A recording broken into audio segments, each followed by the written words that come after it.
कि जब आपने पहलगाम अटैक के बारे में सुना, क्या हुआ इसको, क्या हुआ? Please ask for help. We don't need Okay, don't worry, don't worry.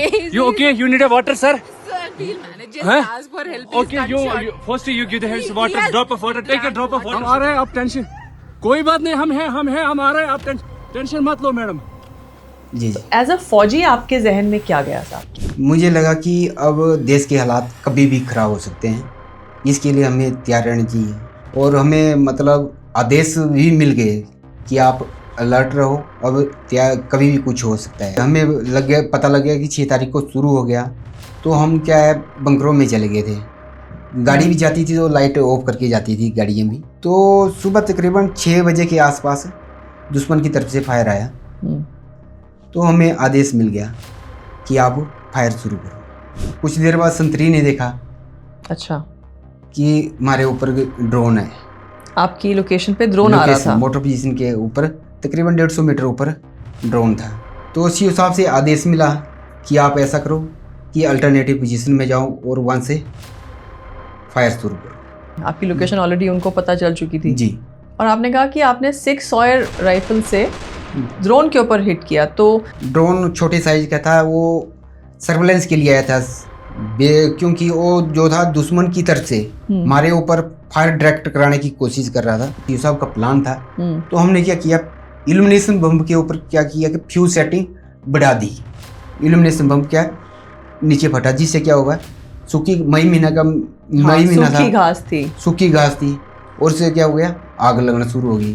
तो इस कारण क्या है, उधर आग लगी 300 से 400 मीटर के एरिया में। अच्छा, पूरी तरह धुआं हो गया। ओके।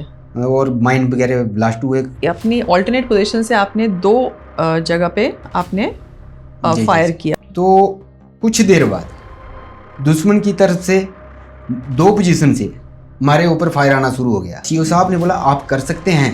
मैं बोला मैंने दोनों को एक साथ एंगेज कर सकता हूँ। 4 ट्यूब थी, तो बाएं वाली 2 ट्यूबों को मैंने बाएं वाला टारगेट दे दिया, और जो मेरे दाहिने वाली 2 ट्यूब थी उनको दाहिने वाला टारगेट दे दिया। दोनों का अलग अलग मैंने डाटा प्लॉट किया और उनको अलग अलग डाटा पास करके एक समय में दोनों टारगेटों को एंगेज करवाया। इस प्रकार से हमने दुश्मन की 5 पोस्टों को पार्शली डैमेज किया।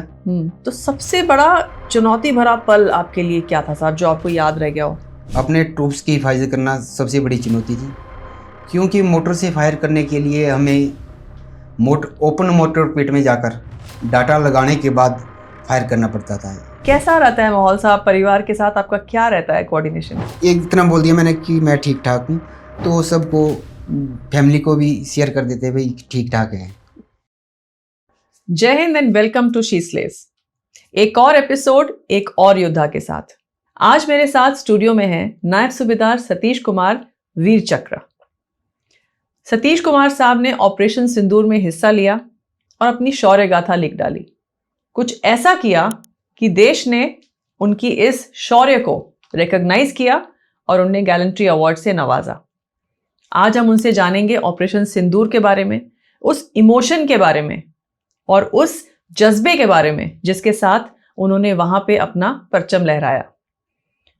साहब welcome to the studio, thank you so much, आप आज हमारे स्टूडियो में आए और आज आप हमसे खूब सारी बातें करने वाले और मैं आपसे खूब सारे सवाल करने वाली हूँ। लेकिन सबसे पहले मैं आपसे साहब शुरुआत करना चाहूँगी आपके इस डिसीजन के बारे में जिसके कारण आप आज यहाँ बैठे हैं, और वो है फौज ज्वाइन करने का डिसीजन। आप फौज में कैसे आए साहब? मैं फौज में अपने फादर को देख के फौज में आया। मेरे फादर फौज में थे। मेरे फादर भी डोगरा में जॉब करते थे और सूबेदार रिटायर आए हैं। जब वो छुट्टी आते थे तो ड्रेस डाल के आते थे। पहले वाले फौजी जो है ड्रेस डाल के छुट्टी आते थे, तो हमें गर्व महसूस होता था और मेरा भी दिल करता था कि मैंने भी एक दिन फौजी बनना है। और जैसे कि फादर की निकर वगैरह होगी तो मेरे को आदत वैसी कि मैंने फौजी बनना, मैंने निकर लगा लेनी फादर की। ये वो पहले आती ग्रीन बनियान आती हाफ बाजू, वो वगैरह लेनी, फिर फीलिंग लेनी मैंने तो ऐसा क्या होता था मेरे। तो आपको लगा कि अब मैं भी वो यूनिफॉर्म पहनूं? उसके बाद मैंने काफी मेहनत की फिर अच्छा भर्ती होने की। मेरा एम था कि मैं मतलब मैं 10 खत्म हुई और मैं भर्ती हो जाना। अच्छा मेरे को इतना क्रेज था कि मैंने भर्ती होना बस, और कुछ नहीं करना है। बस फौज में जाना है। हाँ जी।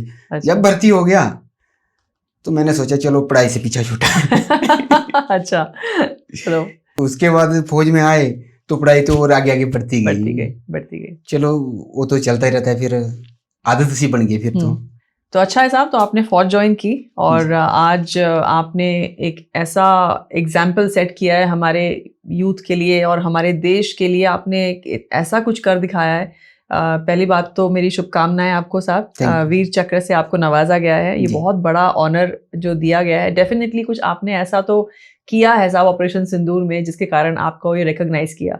तो बात करते हैं साहब ऑपरेशन सिंदूर की। जी। जब पहलगाम अटैक हुआ उसके बाद ऑपरेशन सिंदूर के बीच जो 15 दिन जो बीच में थे, जी, पहले मेरे को आप ये बताइए कि जब आपने पहलगाम अटैक के बारे में सुना, जी, तो एज अ फौजी आपके जहन में क्या गया साहब? क्या सोचा, क्या दिमाग में आपके चल रहा था उस समय?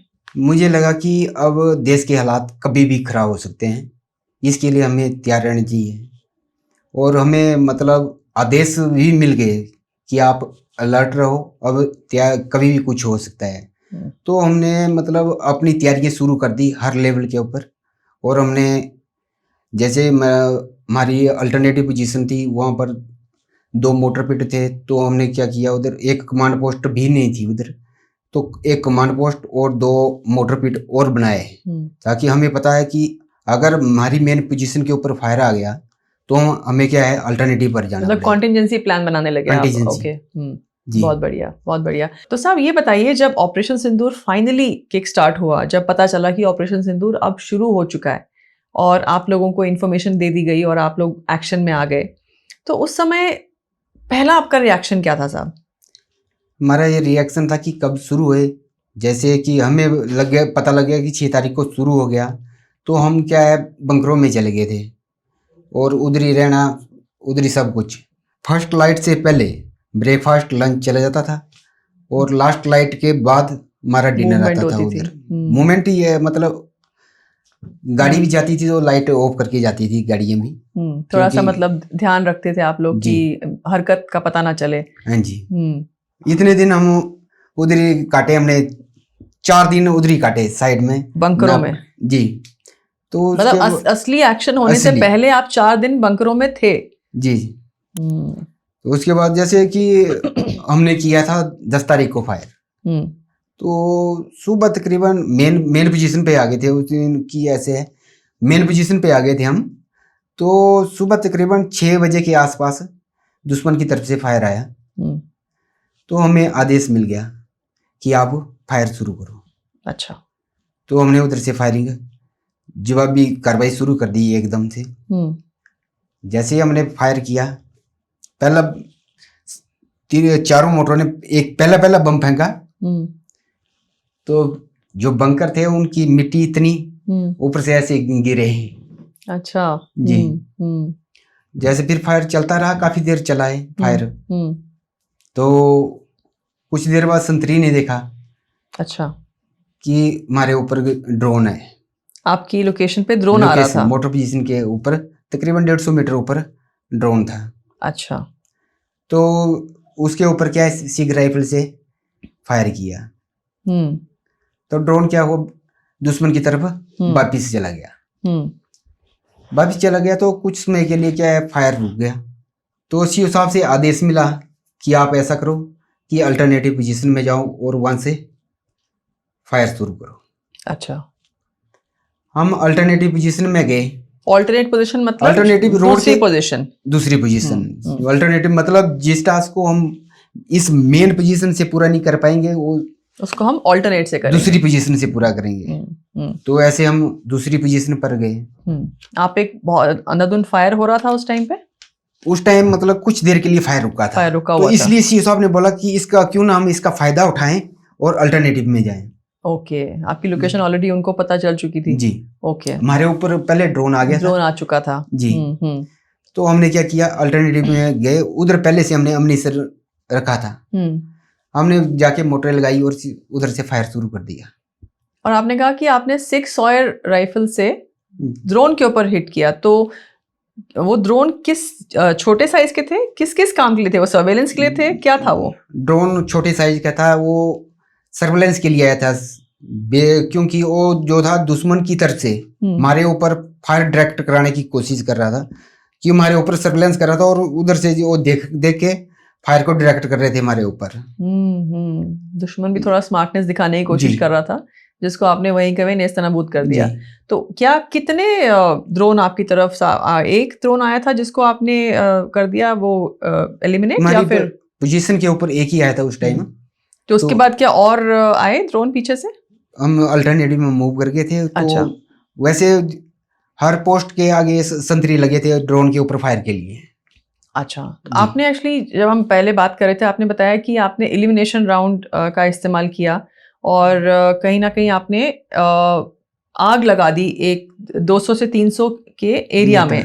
थोड़ा इसके बारे में बताइए साहब, क्या था वो एक्शन, क्यों आपने वो आग लगाने का क्या कारण था, और एलिमिनेशन राउंड से फायर लगाना, ये थोड़ा इसके बारे में समझाइए साहब। इल्यूमिनेशन हमें जैसे कि जो बता रहे थे आप, सीओ साहब ने आदेश दिया हमें कि जैसे रोड टारगेट के ऊपर आ गया तो सीओ साहब ने हमें बताया कि इसमें आग लगानी है। सीओ साहब का प्लान था। तो हमने क्या किया, इल्यूमिनेशन बम के ऊपर क्या किया कि फ्यूज सेटिंग बढ़ा दी। अच्छा, फ्यूज सेटिंग बढ़ाई तो बम लेट नीचे फटेगा, अगर कम करेंगे तो ऊपर फट जाएगा। तो हमने क्या किया, उसकी बढ़ाई और इल्यूमिनेशन बम क्या नीचे फटा, जिससे क्या होगा, सूखी मई महीना का मई महीना था, सूखी घास थी और उससे क्या हो गया, आग लगना शुरू हो गई। और स्मोक भी साथ में हमने फायर किया। जैसे कि स्मोक नीचे गिरता है तो उसके फ्लैश निकलती है और जलता भी वो धीरे धीरे है फिर। अच्छा, तो इस कारण क्या है, उधर आग लगी 300 से 400 मीटर के एरिया में। अच्छा, पूरी तरह धुआं हो गया। ओके, और माइन वगैरह ब्लास्ट हुए तकरीबन 30। अच्छा, माइंस लगाए हुए थे वहां पे। हर एक चाहता है अपने डिफेंस के आगे माइन लगाना। अपने डिफेंस को मजबूत करने के लिए कुछ ना कुछ बायोस्टिकल माइन फील्ड ये कुछ सब कुछ लगाएगा। फिर क्या हुआ साहब? तो उनके माइन वगैरह ब्लास्ट हुए। तो उस दिन की मतलब लास्ट तकरीबन 10:30 बजे के आसपास फायर बंद हो गया था। अच्छा, हाँ जी, 10 तारीख को, 10 मई को रात 10:30 बजे के आसपास। अच्छा जी। तो आपने बताया कि आप अपनी ऑल्टरनेट पोजीशन से आपने 2 जगह पे आपने फायर किया और 2 आपने लोकेशंस को डिस्ट्रॉय किया। थोड़ा इसके बारे में बताइए साहब। जैसे हम अल्टरनेटिव पोजीशन में आए थे तो हमने क्या किया, फायर शुरू किया। तो कुछ देर बाद दुश्मन की तरफ से 2 पोजीशन से हमारे ऊपर फायर आना शुरू हो गया, ऑल्टरनेट पोजीशन पे, अल्टरनेटिव पर। अच्छा, तो सीओ साहब से सलाह मशवरा करने के बाद सीओ साहब ने बोला आप कर सकते हैं। मैं बोला मैंने दोनों को एक साथ एंगेज कर सकता हूँ। तो ठीक है, सीओ साहब ने बोला आप करो। फिर मैंने क्या किया, मेरे पास 4 ट्यूब थी, तो बाएं वाली 2 ट्यूबों को मैंने बाएं वाला टारगेट दे दिया और जो मेरे दाहिने वाली 2 ट्यूब थी उनको दाहिने वाला टारगेट दे दिया, दोनों को अलग आपस में क्रॉस ना हो, क्रॉस फायर ना हो। ओके, दोनों का अलग अलग मैंने डाटा अपलोड किया और उनको अलग अलग डाटा पास करके एक समय में दोनों टारगेटों को एंगेज करवाया। इस प्रकार से हमने दुश्मन की 5 पोस्टों को पार्शली डैमेज किया। दुश्मन की कैजुअलिटी हुई। अच्छा, 4 कैजुअलिटी हुई दुश्मन की तरफ से जी। अच्छा, बाकी हमने इल्यूमिनेशन फायर करके वो स्मोक का आपको बता दिया कि 300 से 400 मीटर के एरिया में आग लगाई थी। तो 3 पोस्टों में आग लगाई थी हमने। उस टारगेट को डिस्ट्रॉय करना इतना इम्पोर्टेंट क्यों था साहब? क्योंकि वो उनकी मोटर पोजीशनें थी 2 और जो मैं बता रहा हूँ कि जहाँ आग लगाई है वो ज्यादा डिस्टेंस पर नहीं थी। अच्छा, उसके मतलब MMG का फायर भी हमारे ऊपर पहुंच सकता है उधर से। अच्छा, तो इसलिए स्मॉल आर्म का तो नहीं पहुंचेगा, MMG का पहुंच जाएगा। अच्छा, तो मतलब इसलिए आपने उस पोजीशन को डिस्ट्रॉय किया जहां से उनकी तरफ से हमारे ऊपर फायर आ सकता था और हमारा नुकसान हो सकता था जी। तो आपने वो नुकसान होने नहीं दिया जी। बहुत बढ़िया साहब। तो इस ऑपरेशन के दौरान साहब बताइए कि जैसे हमने पहले बात करी कि इमोशंस बहुत हाई थे और बहुत अंदर से गुस्सा भी था और एक जज्बा था कि कुछ बदला लेना है ना जी। तो जब आप लोग इस कार्रवाई में के बीच में थे साहब, आप एज ए जेसीओ साहब थे, आप एज ए सेक्शन कमांडर थे और आपके अंडर एक आपकी टीम थी, तो ऐसे में हर जवान के अंदर एक अलग आग उबल रही होगी कि मार डालें सबको, गुस्सा जी। इतना है, और लेकिन आपको उनको कंट्रोल करके भी रखना है और आपको ध्यान रखना है कि सही तरीके से सब कुछ कार्रवाई हो रही है और उनका मनोबल भी आपने बढ़ाना है। जी तो एक बात बताइए, एज अ जेसीओ, जी एक सेक्शन कमांडर के आप जब कमांडर होते हैं तो इस दौरान आप कैसे मनोबल बढ़ाते हैं अपने जो आपके नीचे आपकी टीम में होते हैं साहब? जवानों का मनोबल हम ऐसे भी बढ़ाते रहते हैं। जवानों को अपनी बटालियन की हिस्ट्री के बारे में बताते रहते हैं कि हमारे पूर्वजों ने क्या क्या किया था। हैं?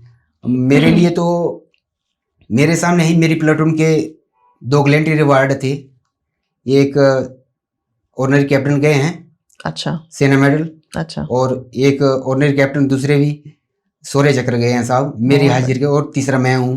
अरे इससे बड़ा मोटिवेशन उनके लिए कोई नहीं हो सकता। बहुत बढ़िया साहब, बहुत एक बढ़िया, समय मेरे सामने एक तीसरा मैं हूँ अपनी प्लेटून में। बहुत आपकी ही प्लेटून में जी, ये तो वो भी बहुत मेरी प्लेटून गर्व के की मतलब, बात है। तो तीसरा मैं उनके सामने एक उदाहरण हूँ। तो आपकी टीम के लिए इतने बड़े बड़े उदाहरण हैं, बताइए। जी, वाह। और बाकी हम जो कंपटीशन के लिए जाते हैं तो कंपटीशन उनका मतलब साहब कैसे कंपटीशन? मोटर कंपटीशन करवाते हैं, अच्छा, तो उनको मोटिवेट तो करना है। हाँ, तो 2 सेक्शन होती है, तो हम क्या करते हैं आपस में कंपटीशन रख देते हैं। उसी सेक्शन में 2 सेक्शनों को आपस में अच्छा, कंपटीशन अच्छा, रख देना है। हाँ, जो अच्छा करेगी वो कंपटीशन लड़ेगी। अच्छा हर कोई चाहता है कि मैं कंपटीशन लड़ूं। अच्छा, बहुत बढ़िया। तो तो एक ऐसे तरह से मनोबल भी बढ़ता है और ट्रेनिंग भी ट्रेनिंग हो जाती है। ट्रेनिंग और अच्छी होती है, बहुत बढ़िया साहब, जवानों में जोश आता है। साहब।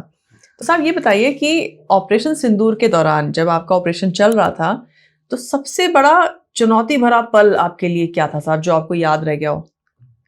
मेरे लिए सबसे बड़ी चुनौती ये थी कि अपने ट्रूप्स की हिफाजत करना सबसे बड़ी चुनौती थी, क्योंकि मोटर से फायर करने के लिए हमें ओपन मोटर पेट में जाकर डाटा लगाने के बाद फायर करना पड़ता था। ये सबसे अच्छा। बड़ी मेरे लिए चुनौती थी। अच्छा, तो मतलब आपके लिए ऐसा पल था जो आप को लगता है कि बहुत मुश्किल रहा उस दौरान, लेकिन जी। आप उसको फिर भी निभा पाए। जी, तो इसमें साहब टीम वर्क का कितना बड़ा योगदान होता है साहब, क्योंकि कहा जाता है कि आर्मी एक बहुत बड़ा एग्जाम्पल है जी, टीम स्पिरिट का, टीम जी, वर्क का। जी, तो ऐसे मौकों पे, ऐसे ऑपरेशंस पे जब हमारी छोटी छोटी टीम्स काम करती हैं साथ जी। में, तो टीम स्पिरिट का क्या महत्व है साहब ऐसे ऑपरेशंस के दौरान? अगर हर एक बंदा सही काम नहीं करेगा तो हमारा मिशन कामयाब नहीं होगा। तो जो नंबर 1 का काम था वो नंबर 1 ने किया, जो 2 का काम था वो 2 ने किया। हर लेवल पर सभी ने अपना सहयोग दिया। एमपीसी ने अपना काम किया और अपने पूरी मोटर पोजीशन पर कमांड एंड कंट्रोल किया। हर लेवल पर वो एमएफसी द्वारा मेरे को जो ओपी बता रहा हूँ, जो ऊपर बैठता है, जो कि टारगेट को देखता है, उसको एमएफसी बोलते हैं। तो उन्होंने जो डाटा मुझे देना है उसको मैं नीचे प्लॉट करता था और मोटर नंबर को पास करता था। मतलब उन्होंने अपना काम खत्म किया। उन्होंने क्या किया, मुझे डाटा दे दिया, मैंने डाटा लिया, मैंने अपना काम खत्म करके मोटर नंबर को पास कर दिया। अच्छा। मोटर का नंबर क्या करेंगे, मतलब एक लेयर बन रही है, तरतीबवार चल रहा है काम, तो वो क्या करेंगे, डाटा लगाएंगे और फायर के लिए तैयार हो जाएंगे। वो मेरा इंतजार करेंगे, मैं जैसे वो बोलेंगे तैयार तो मैं बोलूंगा फायर, तो वो फायर की कार्रवाई करेंगे। फिर वो फायर हो जाएगा तो टारगेट में चला जाएगा। फिर एमएफसी बैठा है आगे देखने के लिए। मतलब एक तरतीब बनी है कि ये इधर ऐसे चलेगा तो नीचे से बम आएगा, ऊपर जाएगा, टारगेट में गिरेगा, एमएफसी देखेगा, करेक्शन देगा। मतलब ये ना ही सिर्फ टीम स्पिरिट का एग्जाम्पल आपने दिया साहब, आपने एक बहुत बड़ा एग्जाम्पल दिया है कि किस तरीके से आप एक दूसरे पे कितना विश्वास के साथ आप लोग बैठे हैं। आपको बस एक डेटा मिला, आप उसी पे आप काम कर रहे हैं और आपको पता है कि उसने मुझे सही इन्फॉर्मेशन दी है। जी। तो क्या मायने हैं इसके साथ, गलत इन्फॉर्मेशन मिलना और सही इन्फॉर्मेशन मिलना? गलत इन्फॉर्मेशन मिलेगी तो क्या है कि ऊपर से गलत मिली तो वो सबके लिए गलत हो जाएगी, सबके लिए गलत हो जाएगा। तो कितना अहम हो जाता है हर इंसान का रोल। और आई थिंक इसी में आपकी ट्रेनिंग का बहुत बड़ा एक योगदान होता है साहब। जो आप ट्रेनिंग के दौरान जो आप सीखते हैं, जैसे लोग कहते हैं कि पीस टाइम में फौजी क्या करते हैं, उनको लगता है कि फौजी सिर्फ जाके लड़ाई लड़ रहे हैं। फौजी तो हर क्या कर समय रहे हैं आप लोग पीस टाइम में, ये बताइए। हम तो तैयारी करते रहते हैं, मतलब कभी भी कुछ भी हो सकता है। तो वो एक कोई पता नहीं कौन सा पल आ जाएगा कि हमारी कब जरूरत पड़ जाएगी। तो हम तो हर समय रेडी रहते हैं वैसे। तो मतलब पीस टाइम पे आप उस मोमेंट की तैयारी कर रहे हैं जो कभी भी आप पे आ सकती है, आ सकती और वो है। आप पे आया अचानक से जी जब ऑपरेशन सिंदूर हुआ और आप लोगों ने एक के बाद एक बिल्कुल तरतीबवार सारा जी काम किया जी और टीम वर्क शो करते हुए जी बिल्कुल कोऑर्डिनेशन के साथ, जी बिल्कुल एम के साथ आपने दुश्मन को कैसे किराया नेस्तनाबूद नाबूद किया, उसको आपने क्या कहते हैं उसके दांत खट्टे किए। जी बहुत बढ़िया साहब। तो इस ऑपरेशन के दौरान साहब जब आप जा रहे थे, आप तो एलओसी में, खैर आपने बताया कि आप 3 साल से ऑलरेडी लाइन ऑफ कंट्रोल जी पे आप लोगों का तैनातगी थी जी जी और आपको मौका मिला और आपने ऑपरेशन सिंदूर वहीं से आपने ऑपरेट किया। जी जी तो जो आपका परिवार है साहब, जी है ना, तो जब परिवार आपका, आपको पता है कि कम्युनिकेशन आप नहीं कर सकते ऐसे मोमेंट्स में, ऐसे ऑपरेशंस के दौरान, जी जी तो क्या आपका परिवार तैयार होता है मेंटली इस चीज के लिए कि अब वो जो कर रहे हैं उनके बीच में हम नहीं डिस्टर्ब कर सकते उनको, और वो आपको बिल्कुल शांति से अपना काम करने देते हैं? जी। तो कैसा रहता है माहौल साहब परिवार के साथ, आपका क्या रहता है कोऑर्डिनेशन? परिवार में पहले तो मेरे फादर फौजी हैं, तो उनको पता है। एक मैं मैसेज कर देता था कि मैं ठीक, एक इतना बोल दिया मैंने कि मैं ठीक ठाक हूँ, तो सबको, फैमिली को भी शेयर कर देते भाई ठीक ठाक है, सब ठीक है। बस उनका मेन फोकस था कि मेरा जो फोकस है मतलब ठीक रहना चाहिए, बिल्कुल अपने जो काम कर रहे डटे हैं रहे आप अपने डटे काम में, रहे। वहां से आप कंसंट्रेशन भंग नहीं होना चाहिए। वो ऐसे नहीं कि घर की तरफ ध्यान ले जाए, नहीं, उनको पता है कि अपना ध्यान रखना, इतना लिख देते थे बस। कितना अहम रोल हो जाता है साहब ऐसे में परिवार का सपोर्ट, क्योंकि जी आप जहां जो कार्य आप कर रहे हैं सरहद पे जी खड़े होके, आप पूरे देश का भार आप संभाल रहे हैं, जी और एक जो परिवार है आपका, उसके सपोर्ट के कारण आप पूरे देश को आप संभाल पा रहे हैं। हाँ, परिवार को कई मुश्किलों का सामना करना पड़ता है। वही मैं बोल रहा था कि कई मुश्किलों का सामना करना पड़ता है उनको, लेकिन वो क्या है, अपनी प्रॉब्लम जो है हमारे साथ शेयर कर दें तो हम फिर ध्यान जो होगा हमारा उधर से भटक जाएगा। तो वो नहीं चाहते कि हाँ हमारा ध्यान इधर से भटके। जी बहुत इंपॉर्टेंट हो जाता है रोल एक परिवार का ऐसे मौकों पर, खास तौर पे जब हमारे सैनिक एक ऑपरेशन सिंदूर जैसे ऑपरेशन पे, जैसे ऑपरेशंस तो कई आए और कई गए जी, लेकिन ऐसे मौकों पे परिवार का सपोर्ट बहुत मायने रखता है। तो साहब ये बताइए, जब आपने मुझे अपने ऑपरेशन की, जब आप मुझे डिटेल्स बता रहे थे, आपने कहा कि बॉम्ब फट रहे थे, आप अपनी ऑल्टरनेट पोजीशन पे गए और आप लगातार आप उनके पोजीशंस को डिस्ट्रॉय कर रहे थे, और इसमें एक अफरा तफरी का माहौल होता है, तो क्या सैनिक को डर लगता है साहब? नहीं, सैनिक कभी डरता नहीं है। उनका डर ऐसे खत्म हो गया होता है। ट्रेनिंग, इतनी ट्रेनिंग की होती है जिसका कोई हिसाब नहीं है। साल में कम से कम, ज्यादा नहीं तो मोटर फायर 4 से 5 बार मोटर फायर होता ही रहे।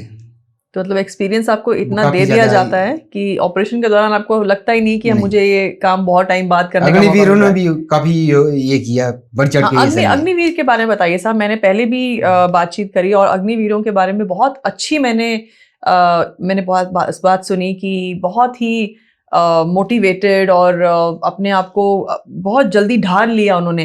तो आपका क्या एक्सपीरियंस रहा अग्निवीरों के साथ?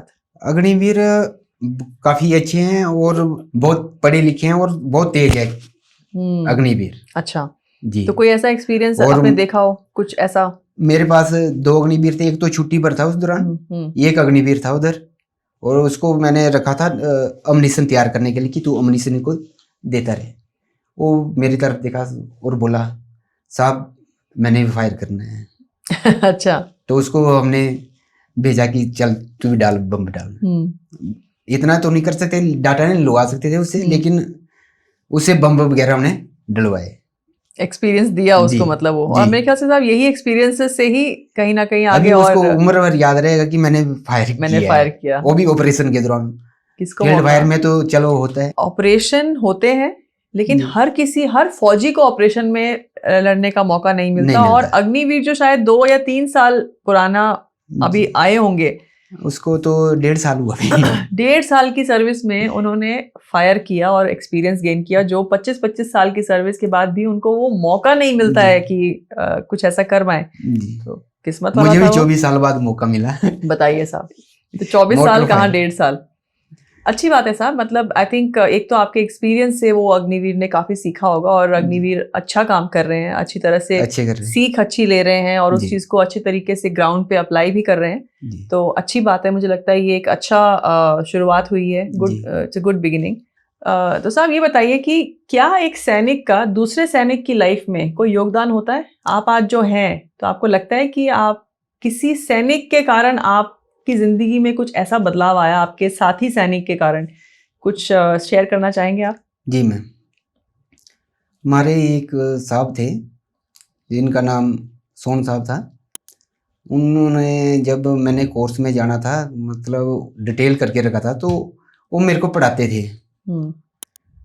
तो वो पढ़ाते थे वो, लेकिन मैं पढ़ने में थोड़ा ढीला था, लेकिन मेरे दिल में आई कि मैंने करना है। दिल में कुछ ऐसी आई कि मैंने करना है कोर्स। तो फिर मैं चला गया था, स्टोर था उधर हमारा, तो उधर स्टोरेंट में ही था, तो उधर जाके मैं वही क्वेश्चन वगैरह करते रहता था। साहब मेरे को क्वेश्चन लिख के देते थे और मैं करता रहता था उन क्वेश्चनों को। पढ़ाई करते थे आप? पढ़ाई करते रहता था, स्टोर का काम भी करना और साथ में क्वेश्चन भी करने की साहब ने मेरे को दिए हैं, फिर साहब को चेक कराता था। मतलब उनकी बदौलत मैंने मोटर कोर्स किया फिर, और उसी वजह से मैं इधर पहुंचा, उनकी बदौलत। उन्होंने मेरे को मतलब जितना सिखाया, हाँ कि उन्होंने मेरे को सिखाया, लेकिन उसके आगे मेरा फर्ज था कि आगे को बंदे तैयार करना। हमने भी फिर वैसे बंदों को नीचे वाले, अपने से नीचे वालों को तैयार किया। हर स्टेप बाय स्टेप सभी सिखाते हैं एक दूसरे को, लेकिन उन्होंने दिल से, जो एक दिल की बात होती है ना, वैसी थी उनमें नहीं कि इसको थोड़ा ढीला लेकिन कराना है। लेकिन ग्राउंड साइड से हम कमजोर नहीं थे। ग्राउंड में चाहे मोटर से नंबर 1 की ड्यूटी करा लो, चाहे 2 की करा लो, चाहे 3 की करा लो, ग्राउंड में कब पीछे नहीं थे। और वैसे भी आप ऐसी एक धरती को बिलोंग करते हैं, हिमाचल प्रदेश की धरती को आप बिलोंग करते हैं, और आपकी तो डेली लाइफ आपकी ऐसी है कि आप लोग तो घबराते ही नहीं होंगे ट्रेनिंग से, तो क्योंकि इतनी टफ होती है आपकी लाइफ, पहाड़ों पे चढ़ना उतरना। तो क्या आपका हिमाचल से होना आपको मदद किया, आपको आपकी ट्रेनिंग के दौरान? जी जी, पहाड़ों पे आपका जो एक्सपीरियंसेस था? घर में चलते रहते हैं, काम करते रहते हैं, घास लाना, वो बहुत काम करते हैं घर में। अगर प्लेन के होते तो शायद बहुत मुश्किल होता है। हाँ, नहीं, बहुत बढ़िया साहब। और आपने जो आप अपने साथी, जो आपने जो बात करी आपके जिससे साहब की, आई थिंक उनकी बदौलत आप आज यहाँ मोटर का जो आप, हमने ऑपरेशन की बात करी और मैं इधर तक पहुंच जाऊँ। बताइए साहब, ये तो बहुत उम्दा बात करी आपने। जो हमारे सैनिक हैं, हमारा पूरा जो फ्रेटर्निटी है, आर्मी, जो नेवी, एयरफोर्स कहते हैं, ये एक परिवार है जी। जो सैनिकों के परिवारजन हैं, आप उन्हें कुछ मैसेज, संदेश देना चाहेंगे? जी। क्या? मैं सैनिकों के परिवार को यह संदेश देना चाहता हूं कि एक सैनिक का जितना देश के लिए सहयोग होता है, उतना है उसके परिवार का भी सहयोग होता है, क्योंकि उसका परिवार कई मुश्किलों से गुजरता है। यदि वो परिवार अपनी मुश्किलें उस सैनिक से साझा कर दें तो वह अपनी सही से ड्यूटी नहीं कर पाएगा। जी। मतलब, लेकिन आई थिंक ये करते भी हैं साहब, कई छोटी छोटी प्रॉब्लम्स तो वो अपनी तरफ ही रखते हैं कि आप तक ना पहुंचे, आप बेफालतू में टेंशन में आ जाएंगे। जी। बहुत बड़ा ये बलिदान है साहब, मैं तो बोलूँगी हमारे जो सैनिकों के परिवारजन है, ये उनकी तरफ से बहुत बड़ा बलिदान है, क्योंकि लेडीज भी अपनी उसमें एक फौजी का ही रोल अदा कर रही हैं। जी।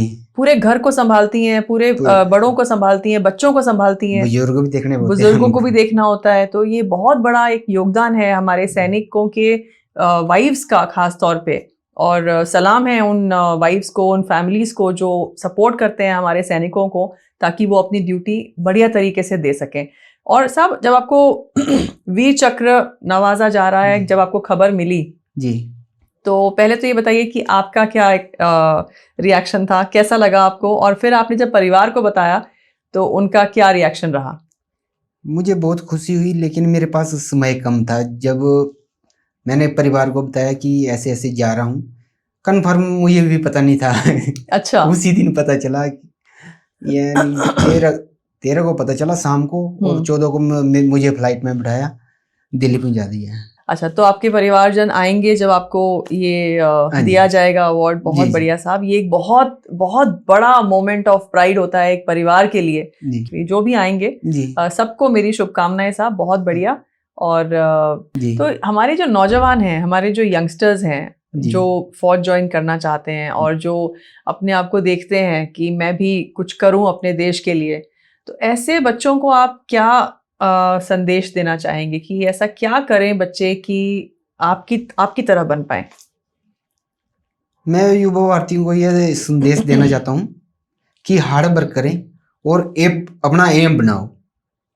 अगर जिसने फौज में आना है या किसी ने डॉक्टर बनना है, अपनी अपनी ये है, तो प्रोसेस के साथ साथ उस पर फोकस करो और कामयाबी आपको अवश्य मिलेगी। मतलब जरूरी नहीं है कि सेना में आएंगे तो देश की सेवा होगी। देश की सेवा आप एज ए टीचर हो गए, वो भी तो सेवा कर रहे हैं, बिल्कुल। बच्चों को पढ़ा रहे हैं, डॉक्टर हो गए, सभी मतलब अपनी अपनी जगह सेवा दे रहे हैं। हम ये है कि हाँ आगे बॉर्डर पे है, बस इतना सा है। नहीं नहीं साहब, इसको इतना अंडर एस्टिमेट, इतनी छोटी बात नहीं है जो आप लोग कर रहे हैं। आई थिंक आप लोग वहां तैनात हैं, इसीलिए देश आज आराम से अपने काम कर रहा है। उन्हें पता है कि वो सेफ हैं और वो सेफ्टी इंश्योर कर रहे हैं। आप जैसे सैनिक जो वहां सच में खड़े हैं, टेम्परेचर का ना ध्यान देते हैं, ना वो ध्यान देते हैं कि आज का दिन कैसा होने वाला है। कुछ भी हो सकता है। हर सैनिक की जिंदगी में हर दिन अलग होता है जी। और आप क्या एक्सपीरियंस करते हैं अगले दिन आपको भी नहीं पता, लेकिन आप फिर उस विश्वास के साथ सुबह उठते हैं कि मेरे को अपने देश की सेवा में वही खड़े होना है और अपने देश को सेफ रखना है, अपने झंडे को ऊंचा रखना है। जी। पूरे देश को आप पे बहुत गर्व है साहब, और मेरा ये प्रिविलेज है कि आप जैसे सैनिक के साथ मुझे आज बैठ के बातचीत करने का मौका मिला और आपसे रूबरू होने का मौका मिला। Thank you so much. और मैं आप सबसे मिलूंगी फिर एक बार, फिर किसी ऐसे चैलेंजिंग टॉपिक के साथ, किसी ऐसे करेजियस पर्सन के साथ जिन्होंने कोई ना कोई अपना ऐसा एग्जाम्पल सेट किया है कि दुनिया में अपना नाम बना लिया। Until then, I will see you once again. Jai Hind and Jai Bharat.